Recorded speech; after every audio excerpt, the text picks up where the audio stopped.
welcome back, everyone. It is Griot of the Diaspora, and I am your host, Nakaira G. And we're back quicker than last time. This is another current events, Africa news update video. So we're going to be talking about a couple of different countries this time around. And we are going to be talking about Kenya.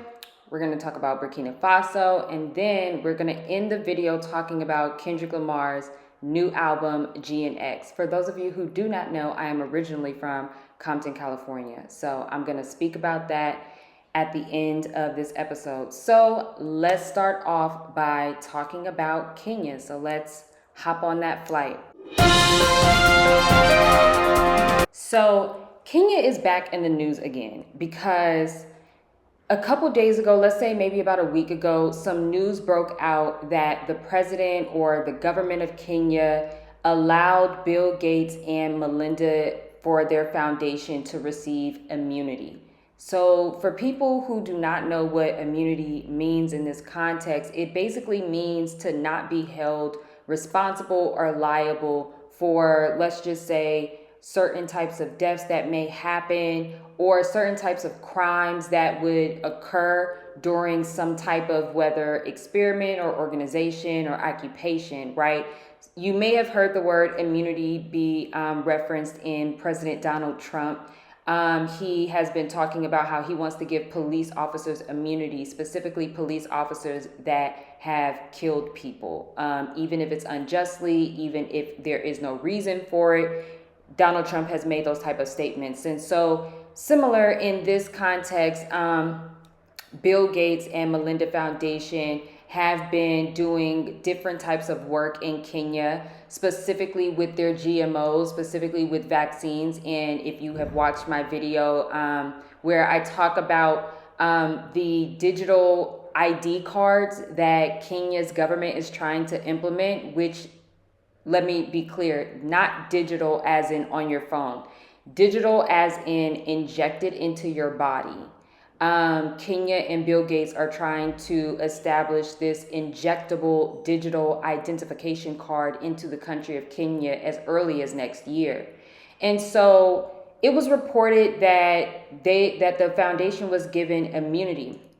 Well, as of late November, I see now there are reports from Kenya High Courts who have now suspended that immunity. And there is also, it looks like the East African Court is now suing Kenya's government or the president or whomever made that immunity bill for the foundation. They are now suing Kenya for giving out illegal immunity.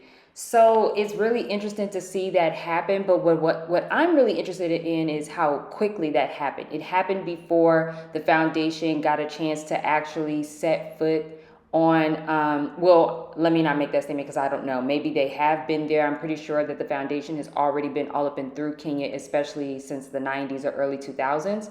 But I don't know if they had started their experimenting, if they have started any lab work or anything like that. But I'm really shocked at how fast the Kenyan government, as well as the East African courts in Tanzania, stepped in, and how quickly lawyers in Kenya also put out petitions and put out videos and things like that, obviously they were against something like this. It's interesting because, with this conversation with Bill Gates, you would think in 2022, as I said in my last video, that we would have all the information in the world of why African presidents should not be working with Bill Gates. But you see one day this African president is denying or declining any type of work with the foundation. And then the next day, literally, you see another African president shaking hands with them. So it really does show that there is a lack of camaraderie amongst the African president sector. There's a lack of agreements. There's a lack of Pan-Africanism. There's a lack of making pacts with each other and going against these colonial governments and leaders that are still trying to come in and take the natural resources of these African countries.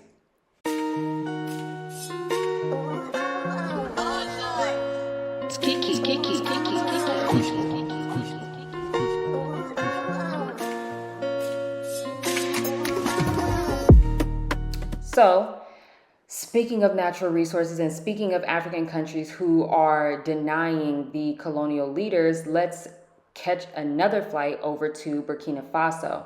I did a report on Burkina Faso a couple times in my other videos. I talked about the president, Ibrahim, who has been implementing a lot of different anti-colonial practices in the country. If you are not familiar with Captain Ibrahim Traore, he is the current sitting president. He did receive his presidency through a coup.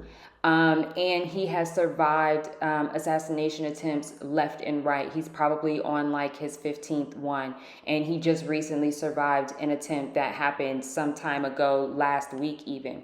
But it has now been reported that Burkina Faso banned colonial wigs and colonial military uniforms. So I know this may shock a lot of people who are not on the African continent, but those of us who are, we already know that in the court systems in a lot of African countries, specifically the West African ones, but it happens in the East as well, but specifically in West African countries, a lot of the lawyers and the judges and the court systems still wear the European white wigs that you might see on George Washington or these different white presidents throughout the time. And sometimes people thought that that was just an American thing, but no, it is actually a British thing. And most of the British African countries do wear those wigs. It is quite embarrassing when you see them, even in Ghana. When you go to law school in Ghana and when you graduate and when you take your photos, your graduation photos, majority of them, people are wearing white wigs. And so it's really, really interesting because, like I said, we are in 2024, but the ways that some African countries still uphold colonial attire is really shocking. And I know for a lot of people in the diaspora, it can be really hard to just like accept something like that because we can't really imagine ourselves adopting certain things, even in these countries that are not, our own, like a place like America or even Britain.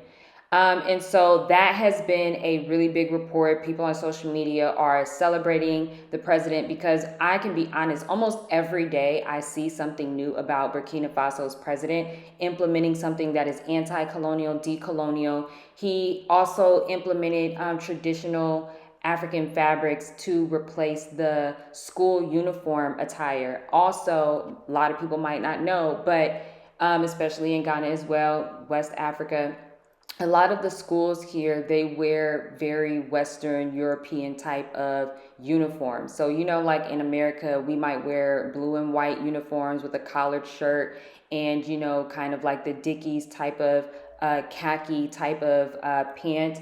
That is the same thing out here. It's not very traditional. It's not very original as we would think it would be or want it to be. But that is changing. And I know in some places like here in Ghana, in some schools and in some corporate settings, they have like Traditional Friday or Africa Friday where people will actually wear their own traditional clothing or African print one day out of the week.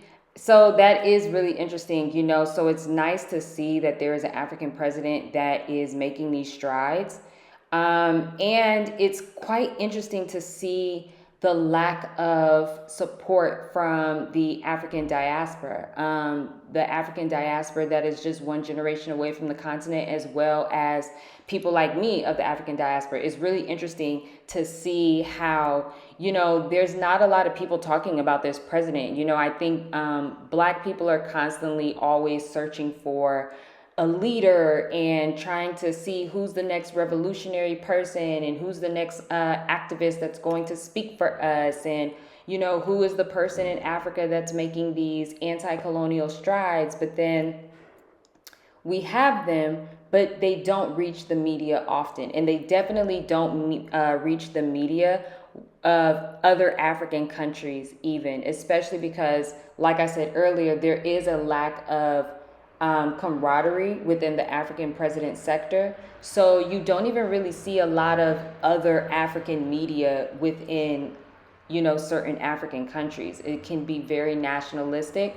And depending on the side of the colonial spectrum that some African presidents are on versus others, they have the power to pretty much stop anything that may seem in opposition of the current government, which is very interesting because even with Burkina Faso, they also kicked out the French military. So I don't know if the French military is completely out, but there has been conversations about that where Burkina Faso, as well as Mali, and I believe Chad also, and Niger, Francophone African countries are starting to put their foot down and they are kicking out the French military.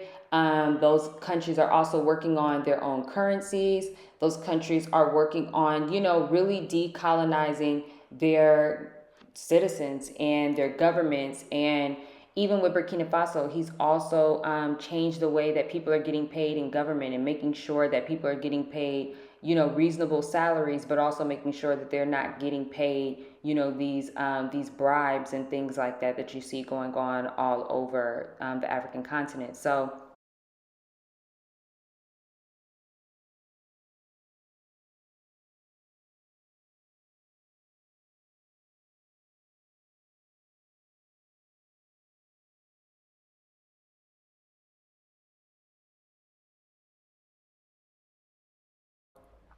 I thought that was really interesting.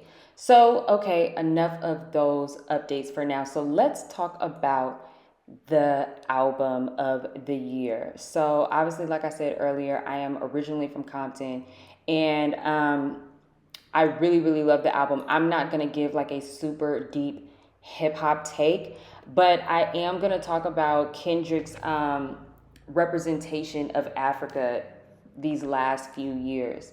He makes a statement in his album, in one of his songs, and he says West Side to Senegal, which is so interesting because I have a brand and I have a project called West Side to West Africa. In 2025, you guys will be seeing a lot more of West Side to West Africa branding with Griot of the Diaspora.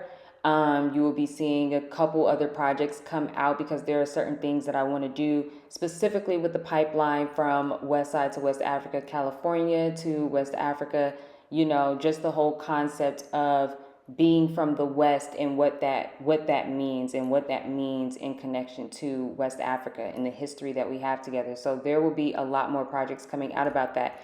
But I did want to talk about the fact that Kendrick's album obviously is causing a lot of conversation, whether the conversation is about Drake or the conversation is about J. Cole. But I want to talk about something really, really quick, and then we're going to get past it, and then we're going to talk about something else pertaining to the album. I find it really interesting with the whole situation that happened between Kendrick and Drake. I find it really interesting that people kind of downplayed Kendrick all this time. Like, I think because I'm from Compton, I just never lived in a world where like people doubted Kendrick or people were like, oh yeah, he's not as good as somebody else. Like, I think those of us who have been down with Kendrick since, his first mixtapes and stuff like that, I mean, like, we are not surprised at what he's doing right now because I think that everything that he's done up until this point has spoken for itself, and it's on the path of what he's always talked about. But obviously, we can glaze on Kendrick's album all day long, right? But I do want to talk about this Andrew Schulz comments. Okay, so I spoke about Andrew Schulz before, and the only reason why I'm speaking about him is because I spoke about him before in my recent video about Shits and Gigs and when they went through their whole backlash from being on his episode of Fragrance or Flagrant, whatever the fuck it's called. And so he's back in the news again for obviously being salacious for his comments. And so he made a comment on his show. I don't know if it was with his show with Charlemagne. I believe it was on his show with his actual co-host on Flagrant.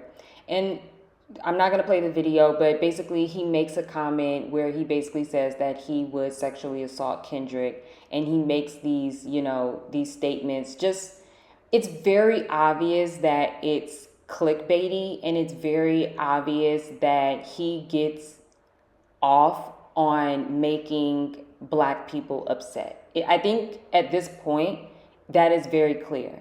It's very clear that that is his MO. That is his thing. That is how he has found his way to get viral. That is something that he is comfortable with his brand, as well as the men that sit beside him. They have also made it very clear that they think that his content makes sense and that it's okay, and they feel comfortable sitting next to him.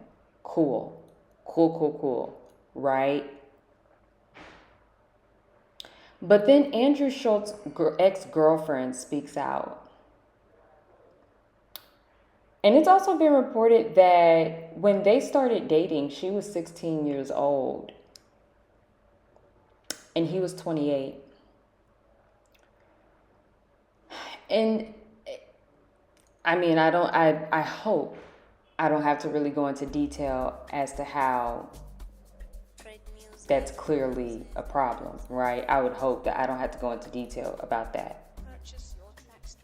But I feel like the jokes just kind of write themselves at this point, because it's like everything that Kendrick said about Drake, and then here you are, somebody making a sexual assault joke. And apparently he has been making jokes about statements that Kendrick has made in his music about allegedly being molested as a child and things like that. And so Andrew Schulz, from what I read and from what I looked at in the video, it looks like he's basically making jokes about Kendrick as a child being molested, and then somehow connecting that to him being stronger than Kendrick, which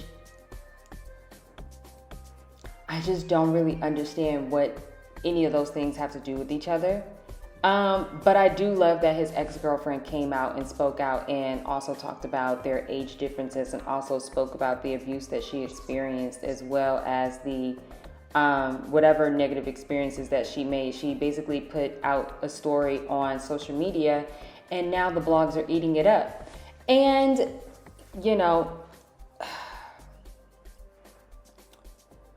shout out to the people that don't jump in outrage every time a white person says something about, Black people or celebrities and things like that, because honestly, it just feeds more into that person's pocket. Honestly, it just gives them more recognition. It just gives them more access. It just gives them more attention. Unfortunately, the rage of a Black person who is a consumer is still equal to good publicity, because at the end of the day, if you get engaged, if you get money or get paid based off of engagements, the people that are paying you for your engagements do not care if your engagements are negative or positive.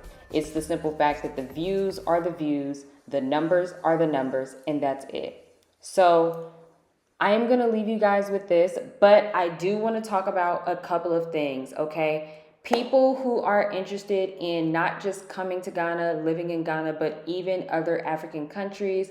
If you have any questions, any traveling questions, if you are a woman and you want to travel solo, or if you are a man who wants to travel solo and you want to come to Ghana, definitely hit me up. Go to my website, nakedgoldonline.com/travel, and you will go to the travel page. And then I have some information there on how you can contact me. So that is the best way to do consultations with me. And that's the best way to contact me in regards of anything else, okay? Also, I want to talk about my travel planner. I created this travel planner sometime last year, and I created it from scratch, okay? So don't worry about any of that stuff. But I created this travel planner because I wanted to create something that people can take with them as they're on their travel journeys, whether you're traveling with a group, or you're traveling as an influencer, or you're traveling as a solo person, or for school, for work, whatever. I created this planner so that it can help you not just plan where you want to go and build your itinerary, but it also serves as budget planning. So if you have a certain budget and you're interested in certain things, this planner will help you remind yourselves, this is how much I need to save, this is how much I need to put towards this thing. And I have a section there that actually plays as a journal as well. So outside of pictures and outside of videos, this is a space where you can also just talk about what your experiences in these countries are. I made this journal and this planner because I wanted it to be something that people can look back on, especially if you are an avid traveler like me or other people who travel way more than me. Sometimes there are things about certain countries that you don't want to film, and there's certain experiences that you might have that you don't want to necessarily pull your phone out for, but you want to remember them. So this journal and this planner is something that can definitely help you. You can use it. You can print it out, but I have it as an ebook. So you would just basically download the PDF, the ebook, the planner, and then you would use whichever PDF editing app that you use on your phone or on your computer, and then you can type it in or you can print it out and write it in yourself. So that is also on my website. Make sure you go to the shop page for that. And that is all. Till next time. It's Kiki.